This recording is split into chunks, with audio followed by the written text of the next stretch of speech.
Account locked on TransUnion App Fix. You go to open your TransUnion app to check your latest credit update, but instead of your report, you get an account locked message. Don't worry, this happens often and can be resolved with just a few simple steps. Most people get this wrong, but TransUnion does lock accounts because of an error. It's a deliberate security measure. Too many incorrect login attempts, unusual activity, or logging in from a new location can trigger the system to protect your data. To fix this, start by selecting Forgot Password on the TransUnion login screen. Enter the email tied to your account. Within minutes, you'll get a password reset email. Click the link, choose a strong new password, and log back in. If the email doesn't arrive, check your spam or promotions folder. Still nothing? Verify you're using the same email you registered with. That's a common mistake. If your account remains locked even after resetting your password, reach out to TransUnion's customer support.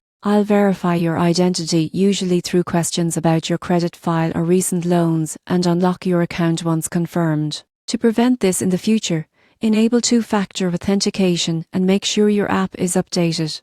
Avoid logging in repeatedly with the wrong password, as that's the fastest way to trigger another lockout. Getting locked out might feel like a hassle, but it's actually a sign that TransUnion is safeguarding your credit information. Once you follow these steps, you'll have full access to your account again, ready to monitor your credit, review alerts, and protect your financial future.